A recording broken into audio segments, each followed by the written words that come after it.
Hello guys, welcome back to my YouTube channel love mathematics with Neha. आज हम section formula के कुछ 2-3 question continue करेंगे।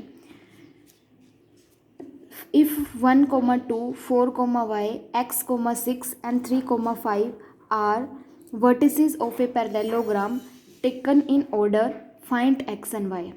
तो इस क्वेश्चन में हमें ये जो 4 पॉइंट है ये किसके वर्टिसेस गिवन है, एक पैरेललोग्राम के वर्टिसेस गिवन है जो कि ऑर्डर में है, मतलब ये A B C D। तो हमें ये जो बीच में x और y है कोऑर्डिनेट्स के बीच में ये कैलकुलेट करने हैं। तो ये मैंने एक पैरेललोग्राम बनाया है और इसको नाम दिया है ABCD और लेट किया है। जो A पॉइंट है वो लिया है हमने 1 2 और 4, y को B पॉइंट लिया है, x, 6 को C पॉइंट लिया है, 3, 5 को D पॉइंट लिया है। तो let 1, 2 B, 4, 5 C, x, 6 and D 3, 5 ये हमने किसके वर्टिसेस लिए हैं, पैरेललोग्राम जो कि ABCD नाम दिया हमने उसके वर्टिसेस लिए हैं। अब गाइज जो हमें पता है कि जो पैरेललोग्राम के जो डायगोनल्स होते हैं वो एक दूसरे को क्या करते हैं, बाइसेक्ट करते हैं। बाइसेक्ट मतलब एक दूसरे को काट कर निकलते हैं, किसी एक कॉमन पॉइंट पे काटते हैं वो एक दूसरे को। तो जिस एक कॉमन पॉइंट को वो इंटरसेक्ट कर रहा है उसको मैंने ई नाम दे दिया है। देखो ये AC डायगोनल है, ये AB डायगोनल, तो एक दूसरे को बाइसेक्ट कर रहे हैं। ये जिस पॉइंट पे बाइसेक्ट कर रहा है वो मैंने E नाम दे दिया उसको, ठीक है। अब ये जो E है ये हमारे पास, इसको नाम O दे देते हैं हम, ठीक है। अब ये देखो जो O है वो DB डायगोनल पे भी आ रहा है और जो O है वो AC डायगोनल पे भी आ रहा है, यानी कि जो O है वो इस DB का भी मिड पॉइंट है और O AC का भी मिड पॉइंट है। तो मिड पॉइंट फॉर्मूला क्या कहता है, x1 + x2/2 and y1 + y2/2। ये हमारे पास क्या होता है, मिड पॉइंट फॉर्मूला होता है। इसको यूज़ करके हम क्या निकालेंगे, O निकालेंगे। तो सबसे पहले हम लेते हैं कि जो O है वो मिड पॉइंट है किसका, AC का। तो O के कोऑर्डिनेट निकालने और O के कोऑर्डिनेट निकालने का फॉर्मूला ये है, बाय मिड पॉइंट फॉर्मूला से इसके हम क्या निकालेंगे, कोऑर्डिनेट्स निकालेंगे। तो मिड पॉइंट फॉर्मूला, हम पॉइंट्स कौन कौन से ले रहे हैं, A वाला और C वाला। तो A वाले पॉइंट है ये और C वाले पॉइंट है ये। 1 + x / 2 एंड 2 + 6 / 2। अब ये ध्यान रहे दोनों पॉइंट्स के, अगर हम A का x वाला कोऑर्डिनेट वाला पॉइंट ले रहे हैं तो इसका भी x कोऑर्डिनेट वाला पॉइंट आएगा, और अगर हम इसका y कोऑर्डिनेट वाला पॉइंट ले रहे हैं तो इसका भी y कोऑर्डिनेट वाला ही पॉइंट आएगा। तो ये कैलकुलेट किया, x + 1/2 और ये क्या हो जाएगा, 6 + 2 8/2 और ये कट करके ये क्या आ गया, 4। नेक्स्ट इफ़ अगर हम O, अब हमने लिया AC का, अब लेकिन O जो है वो DB का भी तो मिड पॉइंट है, क्योंकि ये जो इंटरसेक्शन पॉइंट है ये कॉमन है दोनों के लिए। तो O जो है वो BD का भी क्या है, मिड पॉइंट है। तो इस डायगोनल से भी हम O के मिड पॉइंट फॉर्मूला का यूज़ करके कोऑर्डिनेट्स निकालेंगे। अब यहाँ पे कौन कौन से कोऑर्डिनेट लेने हैं, B वाले और D वाले, यानी कि 4 + 3 / 2, 4 + 5 / 2। यहाँ से भी ये किसके कोऑर्डिनेट आ जाएंगे, O से। अब देखो ये भी O के कोऑर्डिनेट है और ये भी O के कोऑर्डिनेट है, तो दोनों आपस में क्या हो जाएंगे, इक्वल हो जाएंगे। अब ये जो x वाला कोऑर्डिनेट है ये इसके x कोऑर्डिनेट की क्या होगा, इक्वल होगा, और इसका जो y कोऑर्डिनेट है इसके y कोऑर्डिनेट की क्या होगा, इक्वल होगा, बिकॉज ये भी O के कोऑर्डिनेट है और ये वाले भी O के कोऑर्डिनेट है, तो दोनों क्या हुए, इक्वल हुए। तो यहाँ से तो इसका यूज़ करके अब यहाँ से x और y के कोऑर्डिनेट निकल जाएंगे। अब देखो अब यहाँ से क्या हुआ, फर्स्ट कोऑर्डिनेट से क्या आ गया, x + 1 = 7, ये 1 उधर जाके क्या हो जाएगा, माइनस, तो x के कोऑर्डिनेट आ गया 6। इसी तरीके से 8 = 5 + y आएगा क्रॉस मल्टीप्लाई करके और ये इधर आ जाएगा और यहाँ से y के कोऑर्डिनेट क्या आ गया, 3। तो फर्स्ट क्वेश्चन में हमने ये निकाला था, x और y के कोऑर्डिनेट निकाल थे, बस सिंपल कुछ नहीं किया, हमने सिर्फ मिड पॉइंट फॉर्मूला का यूज़ करके ये कोऑर्डिनेट निकालने हैं। तो first question complete. Now question number 2, if A and B are -2, -2 and 2, -4 respectively, find the coordinate of P such that AP is equals to 3/7 AB and P lies on the line segment AB। अब इस question में क्या कह रहा है, दो coordinates हैं A और B और ये इस तरह से है कि जो AP है ना 3/7 AB के इक्वल है, मतलब AB का 3/7 पार्ट है AB, और ये जो P पॉइंट हमने बात करी है इसमें वो लाइन सेगमेंट AB के ऊपर क्या कर रहा है, लाई कर रहा है। डायग्राम देखते हैं। AB कोई भी लाइन सेगमेंट है, A के कोऑर्डिनेट हमें गिवन है -2, -2, बी के कोऑर्डिनेट गिवन है 2 - 4 और पी गिवन है कि जो कोऑर्डिनेट है वो किसके ऊपर लाई कर रहा है, ए बी के ऊपर। तो हम इसका ये मिड पॉइंट ले लेते हैं और एक्स वाई इसके कोऑर्डिनेट मान लेते हैं खुद से। और ये जो ए पी है, ए पी की वैल्यू हमें गिवन है 3। अब हमें रेशो निकालनी है ना, एक साइड की रेशो तो हमें गिवन है 3, इस साइड की रेशो निकालनी है क्योंकि पी के कोऑर्डिनेट निकालने के लिए हमें रेशो की ज़रूरत होगी सेक्शन फॉर्मूला में, इसलिए उसके लिए हमें ये हिंट गिवन है तो इसका यूज़ करेंगे।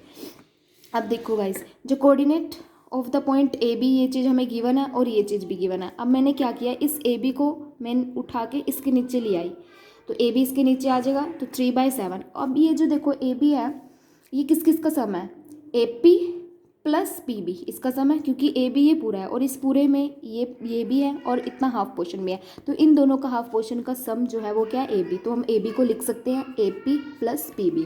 अब मैंने यहाँ पे क्या किया, क्रॉस मल्टीप्लाई कर दी, 7 की मल्टीप्लाई ए पी से कर दी और इस 3 की मल्टीप्लाई इन दोनों से कर दी। अब यहाँ पे भी ए पी है और इस साइड भी ए पी है, तो दोनों को क्या करेंगे, एक तरफ लेकर आएंगे सेम साइड पे। तो 7 ए पी, 3 इधर प्लस का है, उल्ट साइड चेंज कर रहे हैं तो साइन क्या हो जाएगा, चेंज, तो प्लस का इधर आके माइनस का हो जाएगा। 7 - 3 क्या हो जाएगा, 4 A P. 4 A P is equals to 3 P B. अब पी बी को नीचे ले आए, 4 को इधर ले आए, तो रेशो हमारे पास क्या आ गई, 3/4। तो ए पी और पी बी की रेशो ये हमारे पास क्या आ गई, 3/4। अब हमने ये कोऑर्डिनेट निकालना है पी। अब जो पी कोऑर्डिनेट है वो ए बी लाइन को किस रेशो में डिवाइड कर रहा है, अभी अभी निकाली, 3/4 में डिवाइड कर रहा है। तो सेक्शन फॉर्मूला का यूज़ करके कोऑर्डिनेट निकाल लेंगे। सेक्शन फॉर्मूला क्या था, जो हमने फर्स्ट वीडियो में पढ़ा था, m1x2 + m2x1 upon m1 + m2, और ये भी बताया था कि अप्लाई कैसे करना है, तो बस उसी का ही यूज़ करके हम अब अप्लाई करेंगे। तो सेक्शन फॉर्मूला लगाना है, पी कोऑर्डिनेट निकालना है, तो x किसके इक्वल होगा, रेशो क्या आ गई अब, 3/4 आ गई। अब 3 की मल्टीप्लाई किससे होगी, 2 से, और 4 की मल्टीप्लाई -2 से। ऐसे हो जाएगा 3 की मल्टीप्लाई 2 से, 4 की मल्टीप्लाई -2 से, और नीचे इनका सम। इसी तरीके से y कोऑर्डिनेट के लिए 3 की मल्टीप्लाई -4 से और 4 की मल्टीप्लाई -2 से, और नीचे इनका सम। तो ये हमने यहाँ पे अप्लाई कर दिया। इसको कैलकुलेट करेंगे तो फर्स्ट कोऑर्डिनेट हमारे पास क्या आ जाएगा, -2/7, और सेकंड कोऑर्डिनेट क्या आ जाएगा, -20/7। तो पी के कोऑर्डिनेट हमारे पास क्या आ गए, ये कोऑर्डिनेट आ गए। ये कौन सा पॉइंट है जो ए बी लाइन सेगमेंट को किस रेशो में डिवाइड कर रहा है, 3/4 में डिवाइड कर रहा है, जो भी हमने निकाली थी। आज के लिए last question, find the area of the rhombus if vertices are 3, 0, 4, 5, -1, 4 and -2, -1 taken in order। अब हमें यहाँ पे किसकी बात कर रहा है, रोम्बस की बात कर रहा है, जिसके कोऑर्डिनेट हमें गिवन है, उस रोम्बस का हमें क्या चाहिए, तो हमें एरिया ऑफ रोम्बस निकालना है। हमें रोम्बस की बात कही गई, तो ये एक रोम्बस बना लिया, उस रोम्बस का हमने नाम दे दिया ABCD। ए के कोऑर्डिनेट्स ले लिए 3, 0, बी के कोऑर्डिनेट्स ले लिए 4, 5, और सी कोऑर्डिनेट -1, 4, और डी -2, -1, इनको नाम दे दिया हमने। तो let A 3, 0, B 4, -5, C -1, 4 and D -2, -1, ये हमने जो रोम्बस है ABCD नाम दिया उसके कोऑर्डिनेट्स ले लिए। और हमें निकालना क्या है, एरिया ऑफ रोम्बस। और एरिया ऑफ रोम्बस हमारे पास क्या होता है, 1/2 प्रोडक्ट्स ऑफ इट्स डायगोनल्स, यानी कि जो एरिया ऑफ रोम्बस है वो अपने डायगोनल्स के प्रोडक्ट का क्या होता है, हाफ होता है। ये फॉर्मूला है इसका। तो अब हमने निकालना क्या है, मतलब अगर हम इनके डायगोनल्स निकाल लें, मतलब अगर मैं डी बी और ये ए से निकाल लूँ और मल्टीप्लिकेशन को डिवाइड बाय 1/2 कर दूँ, तो मेरा एरिया ऑफ रोम्बस आ जाएगा। तो बस वही निकालना है मेरे को, क्या निकालना है, ए से निकालना है और डी बी निकालना है। और ए सी मतलब ये चीज़ निकालनी है, ए सी डिस्टेंस निकालना है AC। तो ये जो AC डिस्टेंस है ये किससे निकलेगा, डिस्टेंस फॉर्मूला से, जो हम किसमें पढ़ते हैं 7.1 एक्सरसाइज में। डिस्टेंस फॉर्मूला कहता क्या है, अंडर रूट, ये फॉर्मूला होता है डिस्टेंस फॉर्मूला का, रूट के अंदर x2 - x1 का whole square plus y2 - y1 का होल स्क्वायर। इसमें भी पीछे वाले में से आगे वाले को क्या करते हैं, माइनस एक करके हम निकालते हैं।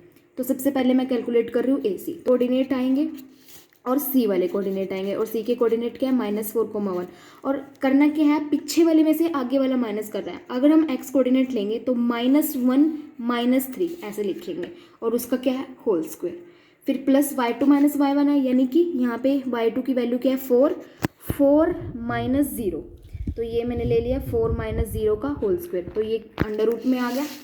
आगे को चलते हैं, तो ये आ जाएगा 4 का स्क्वायर 16, माइनस का स्क्वायर हमेशा पॉजिटिव ही हो जाता है, और ये 16 + 16 32, और 32 को कैसे लिख सकते हैं 4√2 करके, ये बाय एलसीएम का यूज़ करके हम करते हैं। जैसे 32 का एलसीएम लिया मैंने 16, 2 8, 2 4, 2 2, 2 1, फिर इनके क्या बनते हैं पेयर बनाते हैं। अब दो दो के पेयर बना लेते हैं, इन दो का पेयर बन जाएगा, इन दो का पेयर बन जाएगा। अब जिसके तो पेयर बने वो तो आता है रूट के बाहर मल्टीप्लाई के, मतलब इन दो के पेयर से एक 2 ले लिया, इन दो के पेयर से एक 2 ले लिया। अब ये जो अकेला बच गया इसको रूट के अंदर रखते हैं और इनकी मल्टीप्लिकेशन बाहर आ जाती है। तो √32 को कैसे लिख सकते हैं 4√2 यूनिट्स। अब हमने क्या निकालना है, AC निकाल लिया, अब हमने निकालना है BD का कोई सेम हम डिस्टेंस फॉर्मूला का यूज़ करके निकालेंगे। कोऑर्डिनेट कौन कौन से आएंगे, बी के कोऑर्डिनेट क्या है 4 5, बी के कोऑर्डिनेट क्या है 4 और 5, और डी के कोऑर्डिनेट है -2 और -1। तो पीछे वाले में से आगे वाला माइनस करेंगे, मतलब -2 -4 होल स्क्वायर, क्योंकि यहाँ पे क्या होता है x2 - x1, फिर हमारे पास क्या होता है +y2 - y1। अब y1 ये है, y2 यानी कि -1 -5 का होल स्क्वायर, ये आ जाएगा माइनस माइनस प्लस -6 का होल स्क्वायर, और ये भी क्या हो जाएगा -6 का होल स्क्वायर। माइनस का स्क्वायर हमेशा पॉजिटिव हो जाता है, इसलिए ये क्या आ गया 36 + 36, और ये क्या हो गया √72, और √72 को भी हम इसका यूज़ करके कैसे लिख सकते हैं 6√2 यूनिट्स। ठीक है, अब हमें निकालना क्या है area of rhombus. Area of rhombus निकालना था हमें तो, और एरिया ऑफ रोम्बस का फॉर्मूला क्या था 1/2 प्रोडक्ट्स ऑफ डायगोनल, और डायगोनल क्या थे AC BD। हमने निकाल लिया, अभी निकाल ले।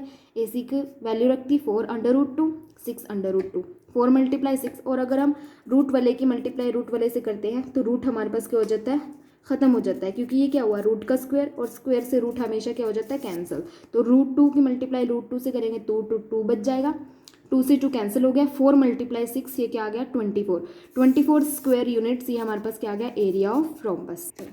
चलो गाइज आज के लिए इतना ही, मिलते हैं नेक्स्ट वीडियो में एक नए टॉपिक के साथ, और हम टॉपिक करेंगे अपना ट्रिग्नोमेट्री का।